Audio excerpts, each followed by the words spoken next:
Hello, this is the Stories Beside channel. I release videos every day for you. Subscribe and click the bell. For almost a year now, William woke up in the morning, picked up the photo on the nightstand, and after looking at the beautiful woman in the evening gown for a few minutes, he said, "Well, here we go. Another day without you. How Anna and I miss you." He couldn't bear the thought of not having his beloved one and only Wendy around. They met at 18, enrolled in the same course of medical school, saw each other, fell in love for the first time, and never parted again. Both were not from wealthy families. Both of them were brought up by their mothers alone. Therefore, at the end of the first year, deciding not to make a noisy feast, they quietly signed, inviting only moms and witnesses, classmates. Celebrating this event in a small cafe near the institute, they became legally married. William, realizing the responsibility of a husband and family man, he took a part-time job as an orderly. During the day he studied, and at night he went to the central hospital 3 times a week. He did everything he could to make sure his Wendy never needed anything. The institute went to meet the young family and allocated a separate room, in which Wendy quickly put in order and created a cozy. They lived soul to soul. William could not remember that they had ever had a fight in all these years.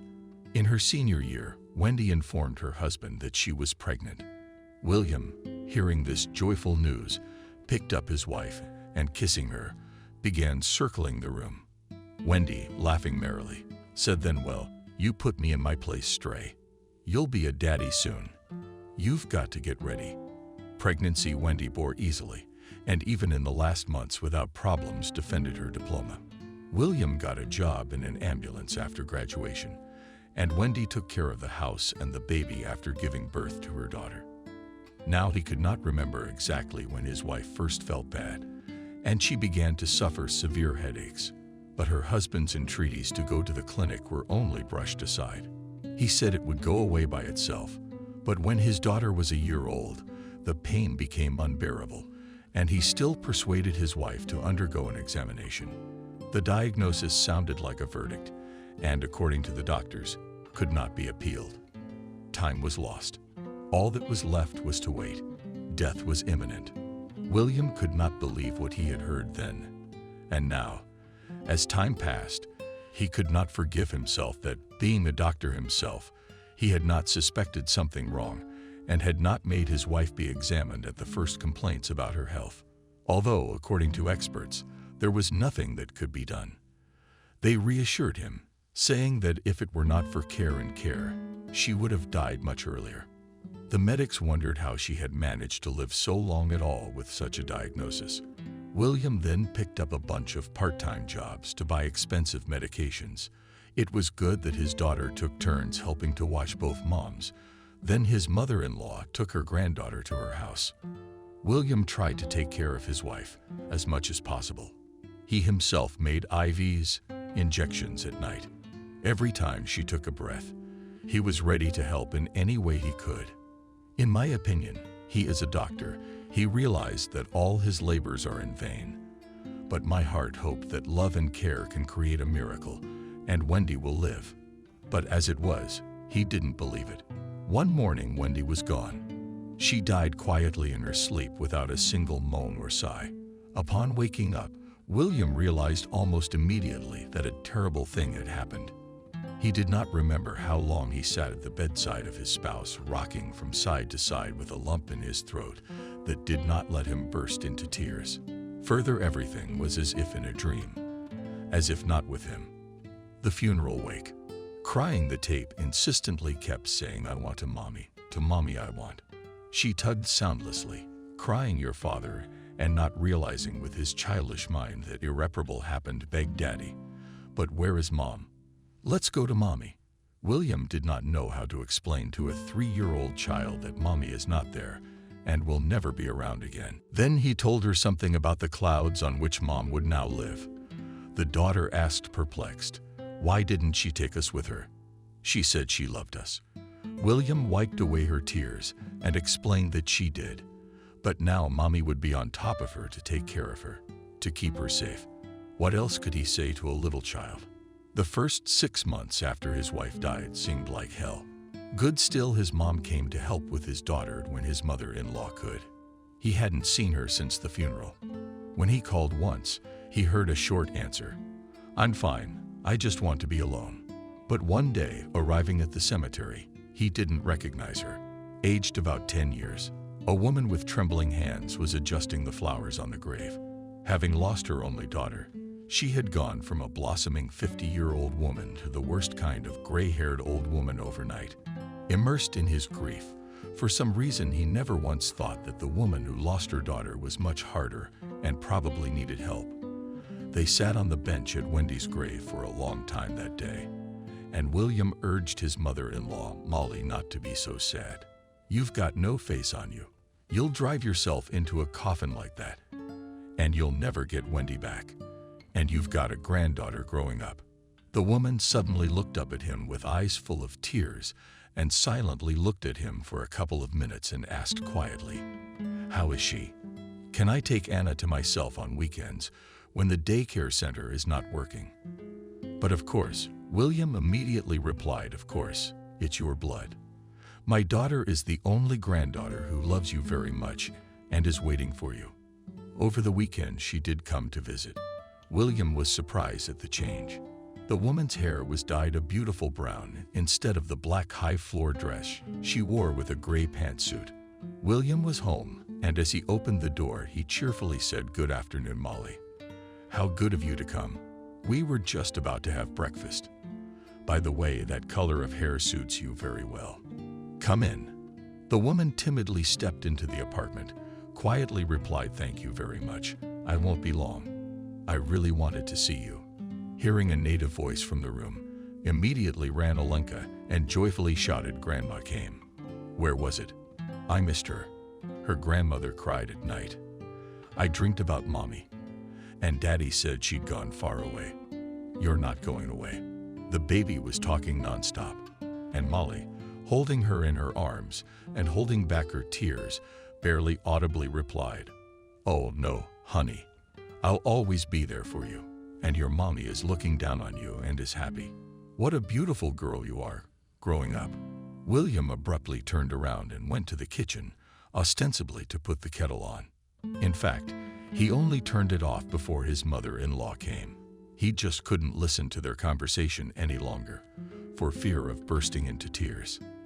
They went out for breakfast that morning, and William saw how in front of Molly's eyes, Anna began to come back to life, and did not let her sit for a minute, constantly involving her childish entertainment, and grandmother gladly responded to all her requests.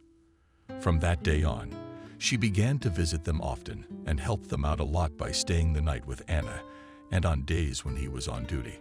On one of those days, William calmly went to his shift, knowing that Molly had taken her daughter with her. The day was more or less uneventful, but towards evening the calls came one after another. Suddenly, a grandma in her 70s thought she was dying, but her blood pressure, her pulse rate could be sent into space. That a woman in tears, opening the door, begged to help her son, who had been drinking for a week. There was also a man with a pre-infarction state which could not be taken away because of the fight of teenagers in the entrance had to separate, explaining that through their fault a person can die at any moment. Thank God, everything went well. They managed to get him to the hospital. In general, when it seemed that nothing new was going to happen that evening, a call came from the most expensive. In the city of the restaurant at the wedding, the bride became ill. To explain what exactly happened, no one could. Ben, the driver of the ambulance, and smiled wryly, and, getting behind the wheel, said, "Well, let's go. Let's see where the richest people of our city go out. Maybe we'll get something from the bar's table." "Anything," an elderly paramedic said. "Somebody stabbed somebody or beat somebody up. Anything can happen at weddings. The bride can also be ill because of too much alcohol on her big day. You know, I've seen all kinds of newlyweds. A couple of times, they've had to pump out happy newlyweds." When they entered the restaurant, the wedding was in full swing. There was cheerful music and jokes from the toastmaster. In the foyer, sitting on a velvet sofa, A young couple was haggling about something. Literally, the first second the medics entered the lobby of the establishment, a man rushed toward them. Judging by the color, stuck a tongue in a special buttonhole on the lapel of his jacket. It was the groom, William. For some reason he did not like at once red, sweaty face, and some running eyes caused the doctor an incomprehensible dislike. The groom immediately took William under the elbow and, taking him aside, quietly said, "I'm sorry. It was a misunderstanding. My wife felt ill at some point. I must have been overexcited. One of the guests called you in the conversation, holding the doctor's elbow. He was trying to smoothly guide him to the exit, which William didn't like. The wife was shocked and clearly had something to hide. Let's have a look at your wife."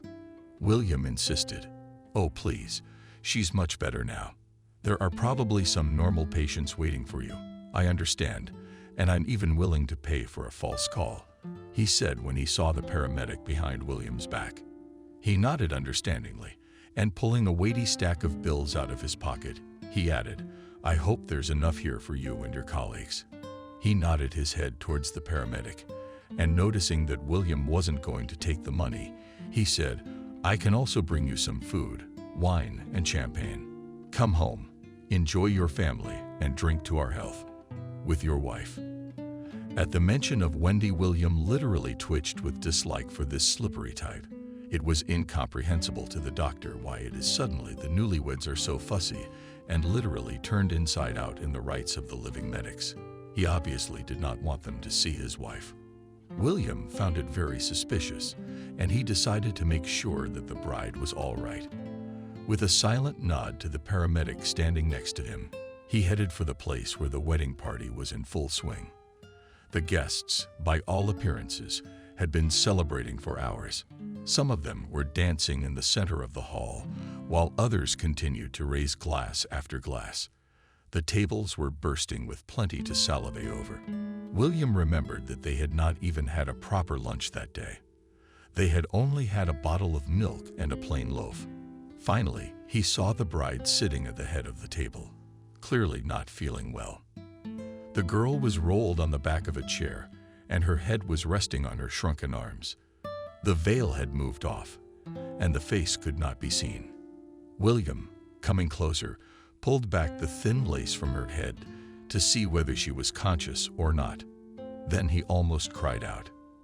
He could not believe his eyes for the first instant, and he even thought it was his wife, Wendy. If he hadn't been at her funeral, he would have thought it was her. But after standing there for a few seconds, it became clear that it was certainly not Wendy. But the resemblance was striking. After examining the girl, William immediately realized that the unfortunate one had a strong allergic reaction to something from the food. Her face and hands were covered with red spots. When he asked her to open her mouth, his suspicions were confirmed. The mucous membranes of her mouth, tongue, and lips were also of an unnatural color and looked badly swollen by the ears. The bride was literally in a semi-conscious state, and any delay could lead to swelling of the larynx, and if not treated in time, even death. When he noticed that the girl opened her eyes, William asked, "Do you have any food allergies? What did you eat today?" And look at the table again. And seeing that the girl didn't understand what he was talking about, he continued, "You probably have an allergic reaction to some food.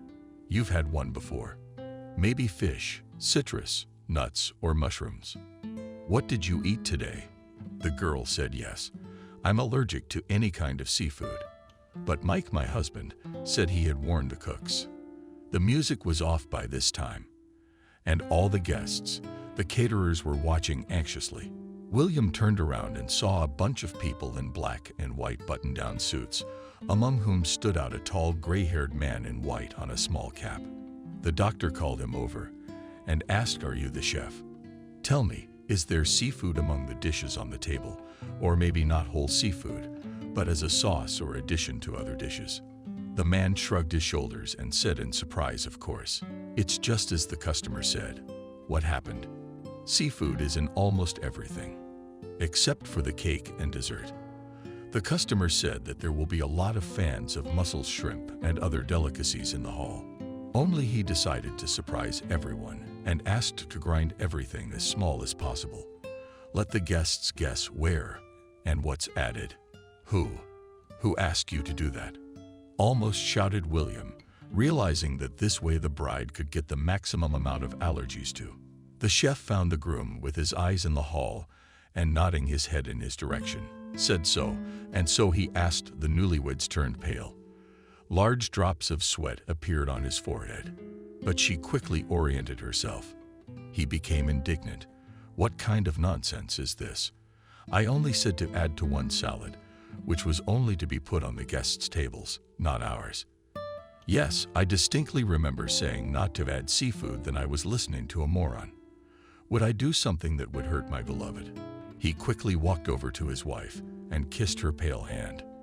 At this point, William again caught himself thinking that he was disgusted with the type. He was clearly a good entertainer. And for a moment, William was even ready to believe that the cook had misunderstood the order. But then, remembering how his wife had tried to escort them out of the restaurant, he thought again. It was obviously for a reason. And the scoundrel was somehow involved in the poisoning of his wife. William stated that the girl should be hospitalized. But the new husband responded curtly, "Thank you. We'll manage on our own." "Yes, my love. Did you give her an injection?" "You see, it's getting better. We'll take it from here. We need to do a lavage, pump a course of IVs to get the allergies out of her system. And you can't do that at home." The doctor began to explain. William, however, added, "How can everything end if you do not put her under the supervision of doctors?" He insisted on hospitalization, saying that the effect of drugs will give temporary relief, and if the body is not completely cleansed of toxins, it may worsen. The groom resisted for a while, but the persistence of the doctor and persuasion of excited guests did their job, and he, waving his hand, gave his consent. At the same time, the groom did not even offer to go with them, stating that you understand that someone will have to control everything, follow the service, and escort the guests. William wondered how a supposedly loving, caring husband could think about that when his wife was in such a serious condition. But on the other hand, he was even glad that this type would not go with them. The dodgy wife was getting more and more dodgy by the minute. Shock liked him less and less. Finding himself in the ambulance alone with the girl, William couldn't look at the scene of painfully familiar facial features. As the patient lay there with her eyes closed, he thought there were many similarities to Wendy. The only difference was that the girl appeared to be slightly older than his spouse. The injection given in the restaurant had eased the patient's condition, and she was already able to talk. Filling out the necessary documents for hospitalization, William learned that her name was Kate, and she was really older than his Wendy by 2.5 years. The drive to the hospital was not a short one. The ward ready to receive her was on the other side of town, and as they drove, they got to talking. William wanted to know as much about her as possible. He felt that two very different people could not be so much alike. Kate told him that she was the owner of a large business that had been inherited from her father. He was a well-known businessman in town, owning a woodworking business and a chain of construction stores. A few years ago, he died suddenly of a heart attack, and all this was inherited by his only daughter, as well as a large apartment in the center and a country cottage. And Mom? William asked, "Is your mom alive?" "No," Kate answered sadly. "I never saw her at all. Daddy didn't like to talk about it. Only Nanny Sonia, who brought me up, said that she died when she was very young, supposedly of some disease. She didn't say what it was, and that's all I know. So I'm all alone in the world," sadly finished Kate, but then smiled and added, "Although it's me, I'm married now. Mike is very nice. He loves me." William did not make any assumptions about this type, but decided to check everything thoroughly. When they didn't reach the clinic, his duty was ending. And knowing that his daughter was under the care of her grandmother, he decided to stay for a while with Kate. She was immediately taken all the necessary tests. She was put in a separate room and put on an IV. William decided to wait for the results, and when the attending doctor entered the room, He asked him to go out to talk in the corridor. At this point, he did not want to, in case his assumptions were confirmed, to upset the patient. She was still very weak. The tests did show that the level of food allergies in her blood was so high that it was a wonder how she had survived at all. If the patient had consumed any more food with the allergy-causing product, you would not have been able to get her to the hospital, and she might have died in the restaurant. The doctor summed it up. William, back in the room, did not relay what he had heard. He just smiled and said, "Well, you will live for sure. And that's the main thing. You just need to lie here for a couple of days to get all the toxins out of your body for sure. They'll give you IVs, feed you vitamins, and you'll be good as new. And I'll visit you here whenever possible, if you don't mind." She smiled and answered no. "Of course not. Thank you very much. Because if it weren't for you, I thought I'd die in the restaurant. I still don't know what happened to me. I mean, Mike said he picked out the menus and made the arrangements with the chefs." William shrugged his shoulders, and as he approached the door, he said, "Well, then I didn't tell you everything, or I didn't tell you that. You, by the way, refrain for the moment if your husband comes here to take anything from the food he's brought. At least while you're in the hospital, only eat hospital food. It's dietary. Maybe he'll want to treat you to something. And in your case, the most important thing right now is a proper diet." Okay, sure. And thank you again." After leaving the hospital, William went to his mother-in-law's house. He realized for a reason. Kate looked so much like his late wife. Only Molly could discover the secret of that resemblance. William knew that after the death of her daughter, she often felt unwell, and the memories of Wendy were very painful for her. Normally, he tried not to talk about the past, but now it was vital to him. William was eager to solve the rebus, so almost from the doorstep, he said hello and asked Molly, "Did Wendy happen to have a sister?" The woman looked at him fearfully and sitting down on a chair, as if uncertainly answered that you, William. "God be with you. Where would she come from? You know, Wendy was my only child." "What makes you think that?" "I had one daughter, and she's gone." "Please, let's not go back to that topic. Let's go and have some tea." She put the kettle on. But William, seeing that something clearly frightened the woman, decided not to retreat. "It's just that today on a call I met a girl very similar to Galia." He continued to speak carefully, watching his mother-in-law's reaction.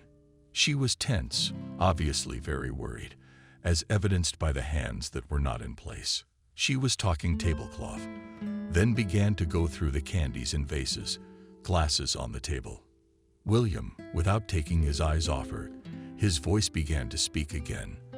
For the first few minutes, I even thought it was my Wendy coming to life. But then I realized that it was a completely different girl, only very unlike her. And, as it turned out, a few years older. Her name is Kate, by the way. You might still think, how is that possible? At that moment, he saw tears running down the woman's cheeks, and fearing for her health, he quickly took some drops from the cupboard, which he had given her a couple of times before, and gave them to her in a glass. She took the medicine with a hand trembling with excitement. William saw. It was very hard for her to start a conversation, but he was willing to wait as long as it took to find out the truth. About 5 minutes. Molly sat in silence, hands folded in her lap, and then quietly began to speak. "I came to this city from the country once. My parents died in a car accident before I was 5. I was raised by my grandmother, my mother's mother. After graduating from high school, I dreamed of going to college, but life took a different course. That year, when the last bell sounded for me at school, my grandmother became very ill and got sick. Of course, I could not leave her, so I got a job on a farm and stayed in the village, saying goodbye to my dream of becoming a teacher. 2 whole years from dawn to dusk. I worked in the couch, and then all night at my grandmother's bedside. At the time, I thought it would never end like that.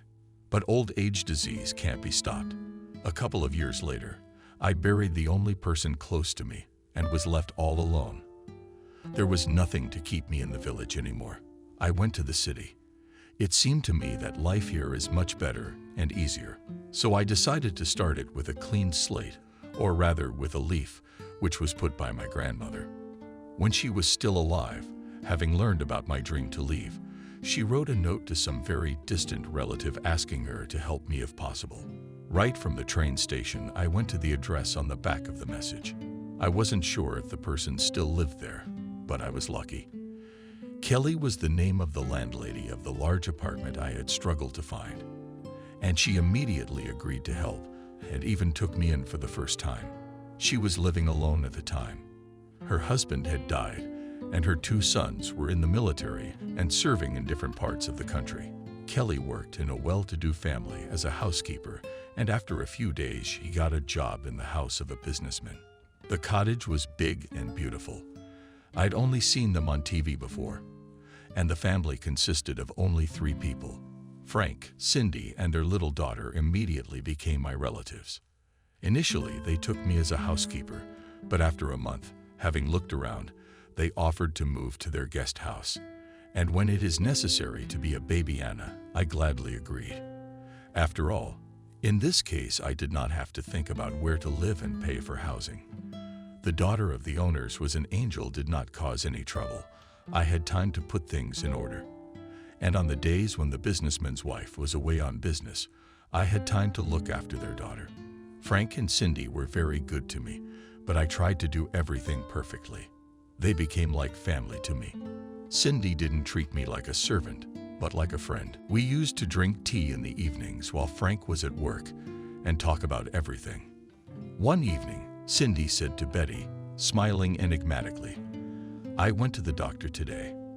I found out I'm pregnant again. I wanted Frank to be happy about it. He's wanted a son for a long time. I was very happy to hear the news. I wanted God to give them a boy." Molly was silent, as if remembering that time. William poured a glass of water and handed it to her. She looked at him gratefully, took a sip, and continued. Frank then, of course, was very happy to learn such news, surrounded his wife with increased attention and care. True, after a while, after learning the result, ultrasound a little upset. The study showed that the family will again be a girl. But then he began to calm his wife, saying that in their years, they can still have a whole soccer team to give birth. Cindy laughed for a long time and said that with such a husband ready for anything. She went through the whole pregnancy without complications and said that if everything continues to go so easily, she is ready for a third. At the due date, Frank took his wife to a good paid clinic, and we began to wait, preparing to meet the baby. On the day when Cindy went into labor, Frank decided to stay at home. And as soon as his wife gave birth, he was going to go to her. As if he had a premonition of something, he could not find a place, wandering from corner to corner waiting for the call.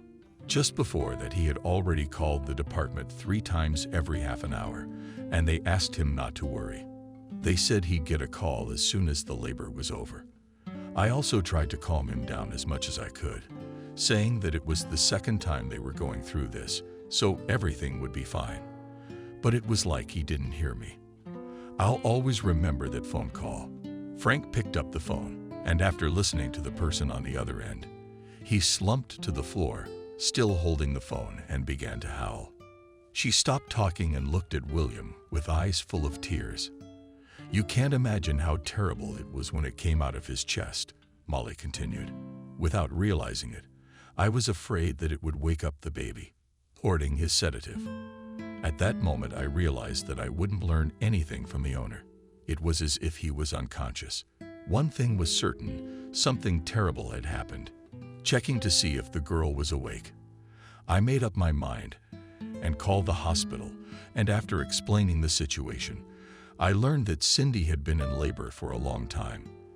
The doctors spent hours trying to help her. Eventually, the baby was saved from Cindy. She passed away immediately. You can't imagine how much my masters loved each other. The loss of his wife was an irreparable loss to Frank. The first days after the terrible tragedy, I was even afraid that he would tumble. But thank God, This did not happen. Gradually, he returned to work. We took the newborn from the maternity hospital, but the owner literally hated this child. Every time he saw her at home, he clenched his fists. Tears came to his eyes. At the same time, he always called the little girl a monster who killed his wife. With anger, he said that he would rather have his wife come out than that little girl.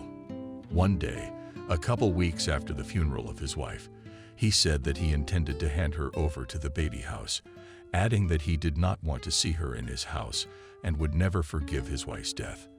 All the next night I cried. I felt very sorry for the innocent child.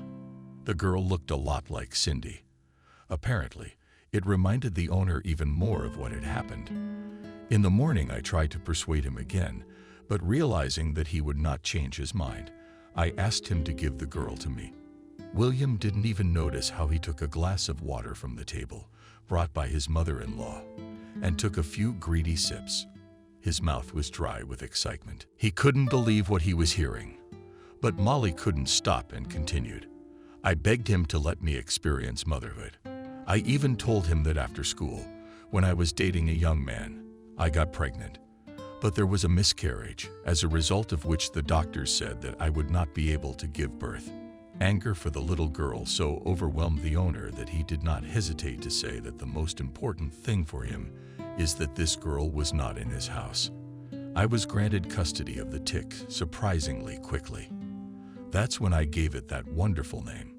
Leaving the businessman's house with a child in my arms, I promised to be the best mother for her, and he promised never to remember us or look for us. He replied then that he would gladly do so. And so it has been all these years. Never once in my life did I see him or Wendina, my older sister. Raised Wendy by myself. I was happy when you got married and had my granddaughter. And then Wendy was gone. Just like that. She was given to me by God and taken away from me by God at the wrong time. The woman spoke with tears running down her cheeks. William sat thinking about what he had heard. It turned out that the bride from the wedding was his dead wife's own older sister. He had realized from the first moment he had seen her there in the restaurant that it could not be a mere coincidence, and now it was confirmed. The girls were siblings who had not known of each other's existence. After leaving his mother-in-law's house, William, for a long time, sat on the bench at the entrance and thought about his wife. He was sorry that all this had become known after Wendy's death. She had never learned that her older sister lived in the same town. Deciding not to drag it out and tell Kate, he went to the hospital the next morning. By a strange coincidence, while he was waiting for the bus, his eyes were caught by a couple kissing in a parked car, and the man's face seemed familiar to William. What was his surprise when the recent groom from the restaurant came out of the parlor? He no longer resembled the fussily running eyes of the spouse of the poisoned bride. It was a well-colored wimpy lover, hurrying to open the car door in front of fellow travelers on the sidewalk. Exhaled a young long-legged blonde, looking nothing like Kate. The two of them, not shying away from anyone, were kissing and carousing merrily about something. The girl was literally interfering on her beau, announcing her neck with her desperate arms. William was struck to the heart. What kind of rascal had the same sack turned out to be? No sooner had the wedding made a noise than he had already managed to put his rich wife in the hospital, and himself began to burn through the money with a young beauty. Now William had little doubt that this scoundrel had married for the sake of calculation, and having sent his wife away, hoped to take possession of her entire fortune. After seeing the couple off to the door of the expensive restaurant where they had entered, William went to Kate's hospital. William went to see Kate at the hospital. He hadn't decided whether he would talk about what he had seen at the restaurant, but he would definitely talk about his sister and her life. When he opened the door of the room, he was surprised. There was an elderly woman lying in Kate's place, asleep. William quietly closed the door, went to the resident's room. The attending physician was sitting at his desk, writing something in his charts. Immediately recognizing William, he said hello and said, "I'm sorry, I couldn't keep your ward." Only felt better immediately insisted on discharge. They say, business matters. The young husband even wrote a receipt that voluntarily leaves our institution. She called her husband for a long time, but without getting through, she took a cab and left. "Doctor, I beg you, give me her address," William pleaded with her. And seeing the bewilderment of his colleagues, he tried to explain as quickly as possible. "You see, it seems that her husband poisoned her, and he is having fun with the girls. I'm afraid he'll try to get rid of her again. I beg you, give me her address." The doctor, after some thought, found a card on the shelves and wrote something out of it, handing it to William with the words, "Only as a colleague of a colleague. And please don't do anything stupid. And if you do, can you call me? My phone number is below the address." Thanking William quickly went outside, and only then he realized that the girl's house was on the opposite end of the city. He realized if he took the bus, he would miss precious time. So he stood on the curb and raised his hand. Several cars drove by, not even slowing down, and he had already decided that he would not have time to help Kate. Suddenly, an older car slowed down. He began to confusedly explain to the driver that the doctor's patient's life could now depend entirely on how fast they would arrive. Apologizing, William added only, "I'm sorry, I have very little money." He held out a crumpled bill, not even hoping for luck. There was a young guy driving the car who, surprisingly, immediately opened the passenger door and said, "Put the money away, it won't save me or you. Tell me the address quickly and let's go to save someone's life." On the way they got to talking. It turned out that Anthony's responsiveness was not accidental. The guy was in his 3rd year of medical school. Smiling, he said, "I know how important it is to get help in time. It was someone from above who decided that I should be the one to get in your way. People nowadays, I know from experience, are not really capable of doing just good deeds. It's all about money, money, money. They'll do anything for it." William, listening to him, remembered Kate and thoughtfully replied yes. For their sake, one is even ready to kill without thinking of the consequences. At that moment, he was very much afraid that the girl's husband would hurt her before he arrived. When they drove into the cottage community where Kate's house was, William asked not to drive up close and to drop him off on a neighboring street. He thanked Anthony and declined the offer to help. "Thank you so much for the ride," said William, "but I think I can take it from here." He didn't know what was in store for him, but he didn't want anyone else to get involved. Anthony left, and William approached the tall fence with the heavy steel gate. Without realizing what he was counting on, he grasped the carved handle and realized the gate was not closed.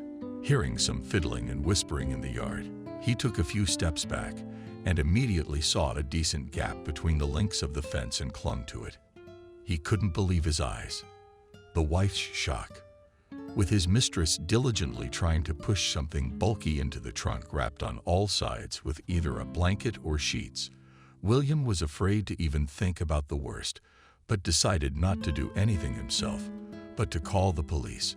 Having moved a decent distance from the cottage, he began to try to call. But whether the connection was very weak or an old button, and the phone gave failure, but it took only about 5 minutes to get through to William. Surprisingly, the guards of order came rather quickly. Apparently, the cottage village was on their permanent control. The appearance of the police was a complete surprise for the groom and his mistress. They silently watched as the car was searched and then the house was scrutinized. But the supposed corpse was nowhere to be found. Into the car these scoundrels had loaded things, probably of considerable value. There were a couple of paintings, precious figurines and jewelry. They didn't even bother to roll up the carpet, which it turns out, and pushed hard into the trunk. "You rascal, who gave you the right to dispose of other people's property?" indignantly went at the groom William. He retreated a couple of steps back, as if afraid that he might be struck. But the doctor, looking with hatred through his teeth, continued, "Don't be afraid. I'd like to nail you, but I won't get my hands dirty with such a lowlife. While my wife is in the hospital, by the way, it seems to be your fault. You're like a rat dragging everything you can." which, by the way, clearly doesn't belong to you. Where's Kate? And on what grounds? You're running this place without his knowledge." The groom straightened his shoulders and grinned. Using all his artistry, he immediately replied, "What's all the panic? I'm Kate's lawful husband, and she asked me to take these things out." Glancing at his confused friend, he suddenly said cheerfully, "And here she was asking to be taken to her." He nodded toward the girl. "That's Kate's distant relative. She's just bought an apartment." So Kate, out of the kindness of her heart, decided to give her something. William was once again amazed at how this Moscow type easily manages to get out of any of the most ridiculous situations. This time, the police officers did not see anything illegal in his actions. They checked his documents and left, looking unhappily in the doctor's direction. William felt there was something foul about this case for the time he'd been hitchhiking. Getting here, dealing with law enforcement, she could have come here 100 times. You'd think the girl would have gone straight to the office, but the attending heard she called a cab to this address. There could be no doubt about it. Kate was here, and those scoundrels had done something to her. But the question of where they had hidden the girl remained unclear to him. One thing was certain, they would not have taken her far in that time. So William decided to follow the couple. They didn't have to wait long. Half an hour later, the groom came out on the porch in some inconceivable fisherman's garb. His girlfriend showed up behind him. Judging by the fact that she was in a robe, William thought for sure Kate had taken the girl anywhere and was probably just seeing her off. William was glad that earlier he had found a place from which the entrance to the house was clearly visible, and he could even make out what they were talking about. "Honey." The girl parked offensively. "When will it end already? You promised that you would get rid of her immediately." William, at this point, regretted that there was no way to record their conversation. It might have helped him in the future, but he decided to finish listening. Hopefully, it would become clearer where they had taken Kate. Mike kissed the blonde, responding affectionately, "But bear with me a little longer, kitten. Since the wedding didn't work out, we'll use a second plan. You think I like walking to the middle of nowhere? Fucking countryside. There's no roads at all. 5 minutes by car is a 5-minute walk through mud and swamp. It'll take an hour to get there, but no one will ever think to look for her. In a couple of days, I'll file a missing persons report on her. I'll file a report saying she left the clinic voluntarily. Something happened to her head, and she didn't come home. The police don't need any of that. They'll close the case in no time. We'll give you money if you need it." The lovers kissed passionately. Clearly satisfied with himself, Mike added, "I'll just go now. I'll check that there is no chance of saving her. I'll bring some stronger stuff, and we'll go to town." The girl with the voice of an aggrieved child said, "Poopsie, couldn't we speed up her sad ending? I really like this house." Men suddenly abruptly cut her off at half a word. "Are you crazy? What are you pushing me to do?" "No, I'm not. I tried it once. It didn't work. Then it wasn't meant to be. Let things take their course, and you go inside and wait." Mike went to the gate, and William, afraid of being seen, quickly stepped aside behind a nearby bush of raspberries. The thorny plants kicked the king painfully in the arms and face, but he silently endured it, and as soon as the villain removed around the corner, carefully hiding behind the trees, followed him. At that moment, William was glad that it was already twilight, and he in his black tracksuit was little noticeable. So they followed each other out of the cottage community, and the unfaithful spouse turned onto a path toward the dense forest. The doctor's shoes were clearly not designed for walking in sobriety on the street, and after about 10 minutes he realized why the villain ahead of him was wearing fishing boots. William's legs were wet and red from the swamp, and above the knees, the sneakers had become unbearable. He thought of taking them off altogether, but at some point, stepping in the dark on a protruding sap, he almost cried out in pain and immediately changed his mind. There was some protection, even with wet shoes. In the darkness, he tried to enter quietly and was glad that walking ahead a few meters ahead was no longer a shock. Under the candle, he made his way by lantern. This was the close of which was a beacon for the doctor. How long did they walk like that? William did not know, but not less than half an hour for sure. Eventually, they came to some sort of village.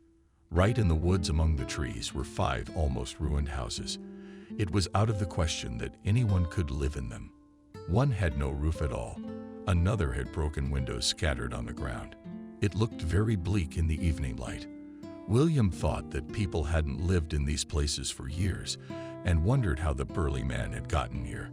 As if sensing something, he stopped and looked around, shining his flashlight. All around. One more second, and the rays would have illuminated the doctor, who had no time to hide. But someone from above, apparently, decided to help him. The flashlight blinked off. What the hell is this? I can't see the road. And now this, Mike swore angrily.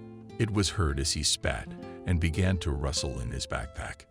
In a minute, he took out his phone and, having switched on a flashlight in its device, headed for the smallest shriggled from time hut.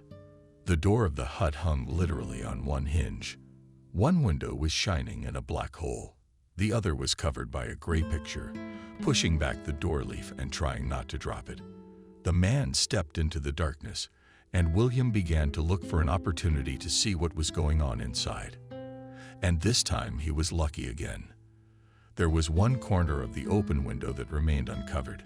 That was the one the doctor was leaning against. What he saw was shocking. Kate was sitting on the dirty floor, leaning against the wall. Anna mumbled something to her fiancé, but the gag, covering her mouth tightly, made it hard to make out what it was. Her own fraud. The spouse, pulling out of the backpack rope with hatred, began to say something. "Boy, I'm sick of you. Did I really think I could love a gray mouse like you?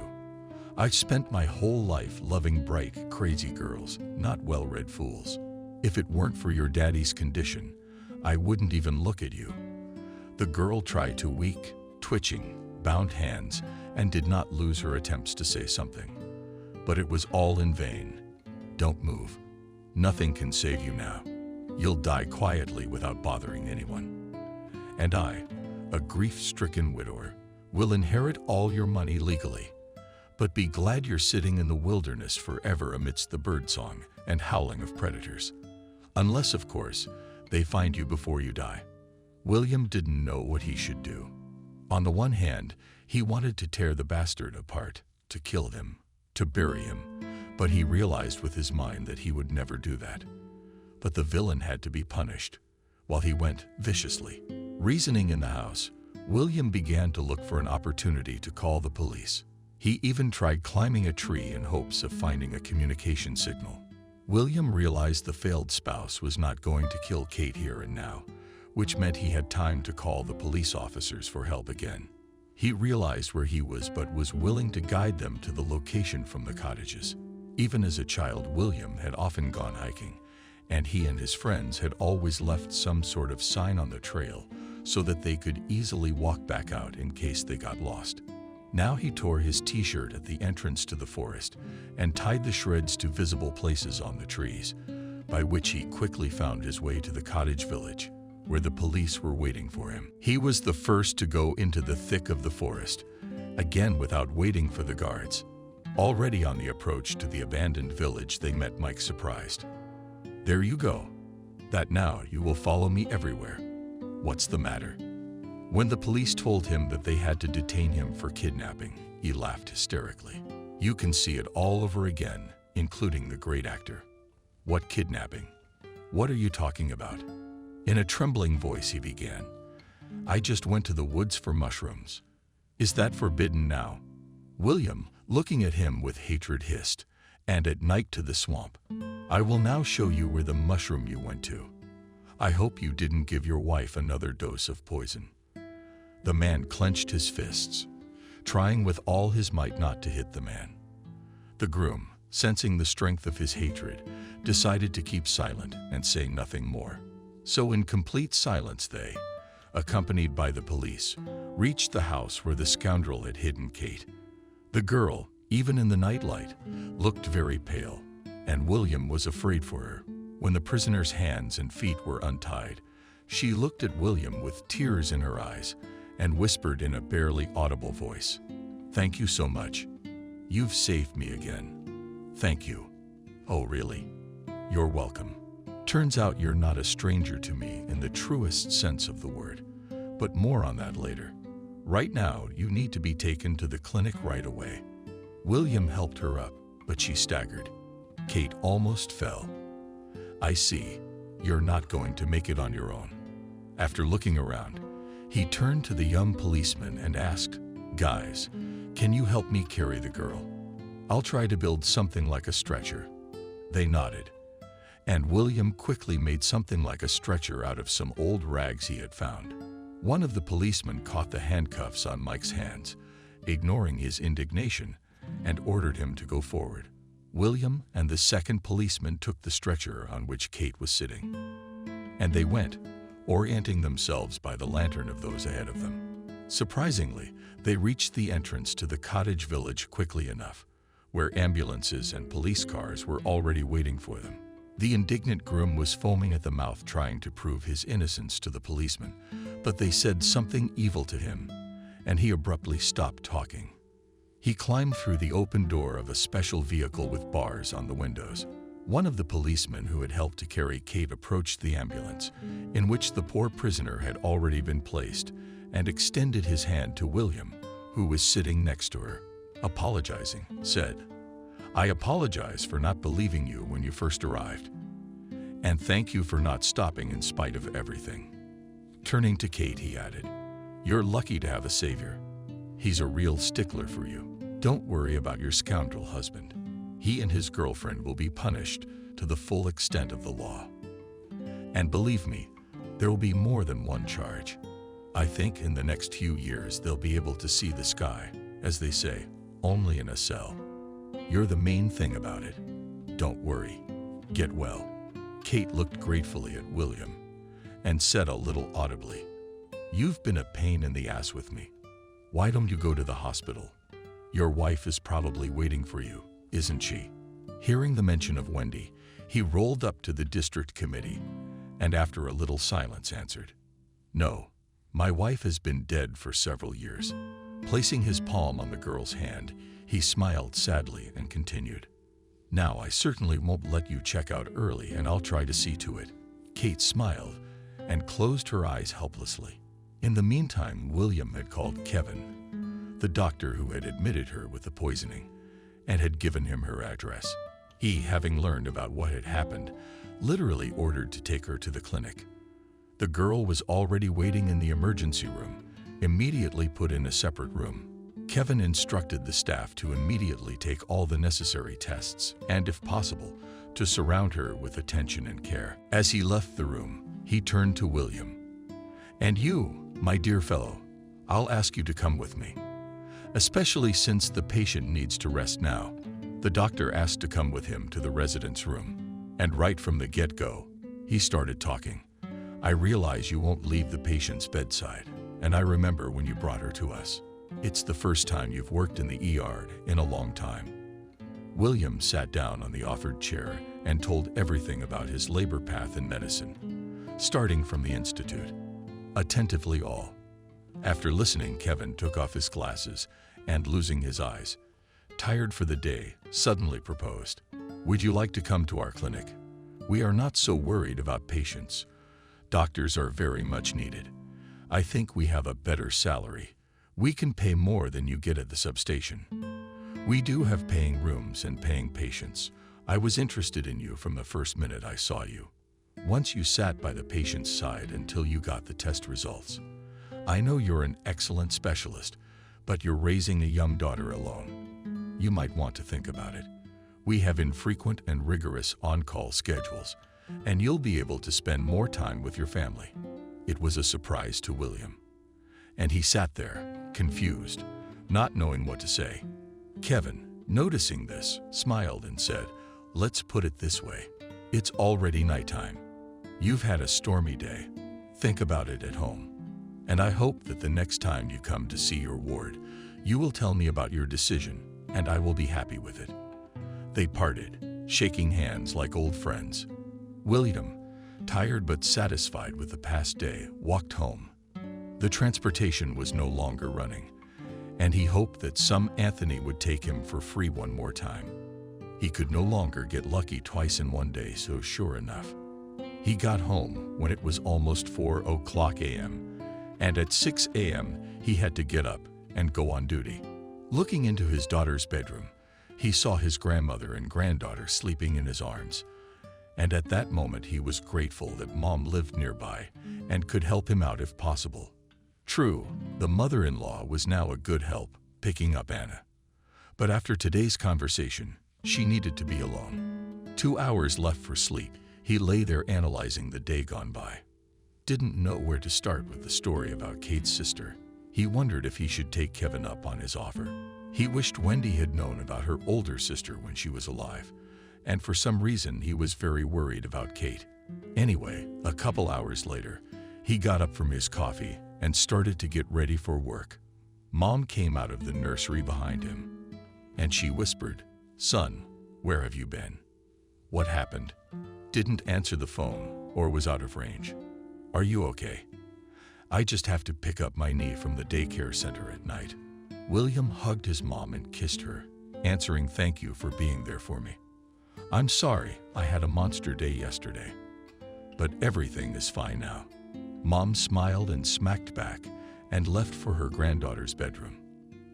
At this point, William invited them, for they could still get another hour and a half of sleep. After drinking his coffee, he didn't even have breakfast. He headed off to work. For the first couple hours, his mind was on Kate. He wanted to snap out of it and go to the clinic where she was lying. But the work was so overwhelming that he only came to his senses at lunchtime, when the number of calls had subsided a little. In the intervening time, William had given Kevin's offer a good deal of thought, and after weighing the pros and cons, he decided he was ready to accept. During his lunch break, he called the clinic to find out how Kate was feeling. What he heard lifted his spirits.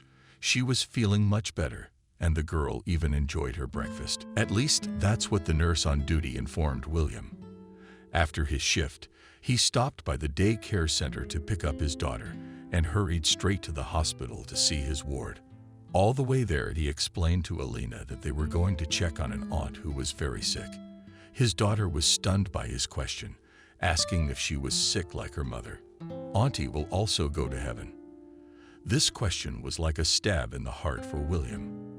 He immediately stopped and took his daughter in his arms and tried to explain that this aunt has to live, and we will help her. We need to check on her, carry goodies, and she will definitely recover. The daughter looked at him slyly and asked, "Let's buy our favorite cake, and she will immediately recover.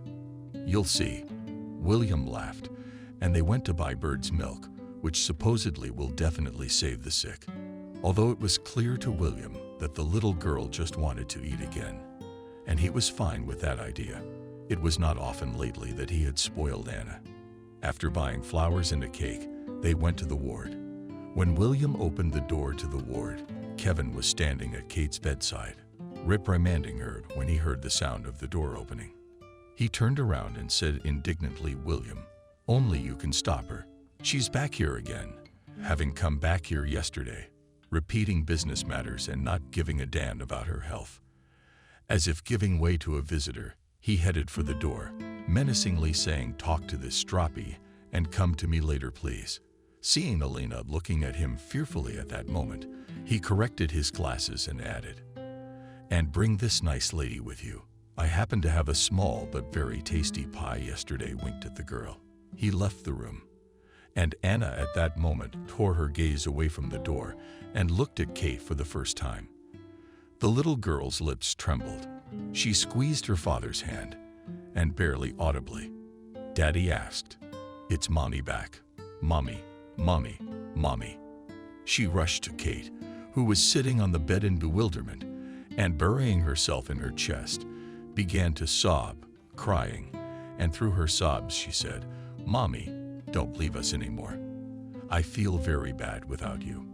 Kate, in shock, automatically stroked the girl's head, which made her sob even more. She looked at William with a questioning look and saw that he was also in shock, but he was making signs to her. At that moment, a nurse came in, realizing that she needed to calm the child, surprisingly managed to distract her and whispered and led her out of the room. Once not alone, William, deciding that this was a chance, told Kate about her sister, about her mom's death, and her dad's decision to get rid of Wendy. Then they sat and cried. As William talked about how he had met her sister, how they had loved each other, and how she had agonized before she died. At the end of the conversation, he suddenly turned to, maybe I'm wrong, but I brought my daughter here with me today on purpose. Children feel everything. I've made up my mind these days. Please, I think your sister would like you to be our daughter's mother. Marry me, especially since Alina recognized her in you at first sight. I understand you need to think about it. I have something very important to do right now. I think 10 minutes will be enough for you. He, to Kate's surprise, kissed her on the cheek, and she at the same moment realized that according to her, it was very calm and warm with this man. And the news about her sister and his proposal strengthened her desire to be near him. On the same day, William gave his consent to Kevin, and in a month he was already an official employee of the private clinic. The acquaintance of Kate's mother-in-law was very touching, and Molly immediately accepted the girl as her second daughter. Relationship to Kate Anna became from the first day such that no one and never doubted that this is the most real mother of the girl. Kate, having had a bad experience of marriage, refused to get married for some time. She said to her beloved, well, one can live, regardless of the stamp in the passport. But when she told William that she was expecting a child from him, he categorically stated, is that a son to be born without a father? Or you do not need a husband, a simple doctor? He began to step on Kate, and she jokingly waved her hands and laughed. Yes, I do. I agree. Around the neck of her husband's hands whispered the happy woman. And a year later, in a cottage village outside the city, while the parents were at work, two happy grandmothers fiddled with two twins, and they were happily helped by Anna. The girl felt like a caring big sister every now and then, wiping the boys' noses